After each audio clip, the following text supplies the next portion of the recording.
Alastair Dunn, Director at RG Hardy & Co Bagpipes. I'm joined today by Finlay MacDonald, who's Head of Piping Studies at the National Piping Centre and leads the pipers for the degree at the Royal Conservatoire of Scotland. We're here today to talk about our new product here, the Twist Trap Practice Pipes.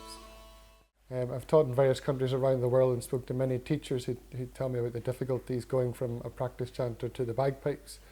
The bagpipes are quite a physical instrument, so for youngsters especially, it's quite a daunting task making that leap. So with these practice pipes that we've got here, you've actually got a practice chanter included. You've got a couple of drones, and you've got the bags. You're learning the technique that you'll require to go on to the bagpipes. They're in the key of A. They've got a water trap. That's the twist trap part. That's a water trap in the mouthpiece here. So this screws off, and that's where you can clear out the water. This disconnects and forms the top for your practice chanter.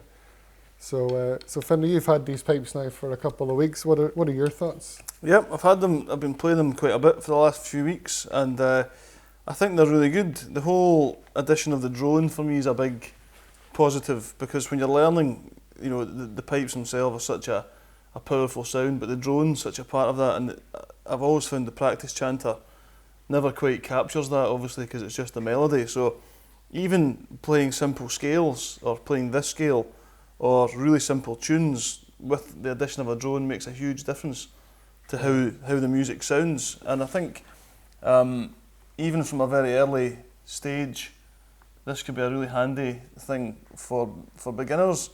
But also, of course, you've got the addition of the blowing and using the bag and getting used to blowing steady. Maybe even right from the very start, this could be a good way to start your piping career. Well, I think because it includes a practice chanter, you could start with this, learn the basics on the practice chanter, and then move on to squeezing the bag. So yeah, this is a standard set that we're playing. There's also a junior set as well with a smaller bag and a smaller mouthpiece. So for kids say 8-9 years old, you might consider the junior set. And then a bit older, go for this. And I've found, I don't know what you think, but with kids, they produce a lot of saliva, so I think having the water trap in the chanter top is quite an important thing.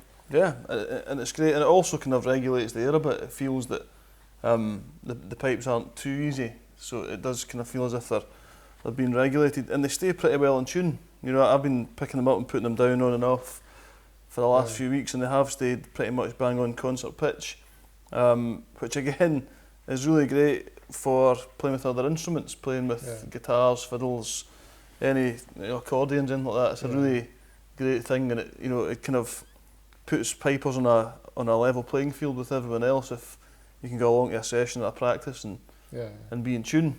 Yeah, well, I find even if you just put on a track on YouTube, you can just play along. So we've refined the chanter as well, so you're getting the harmonies and things coming through. So for me, playing in a band, I would much rather practice on this than, like you say, just on a practice chanter. So and I think following up on that, if even for advanced players that are going through their gold medal tunes or their MSRs for the pipe band or anything like that, it's just so much more pleasant sounding than just a practice chanter. And of course, you've not got the problem of having to take a big gulping breath if you can't circular breathe. It's not as loud as the pipes either, so you're giving the neighbours a break. So. Yeah, exactly. But how about we get a couple of people in and have a tune and see how we get on? Let's do it. Okay, thank you, Finlay.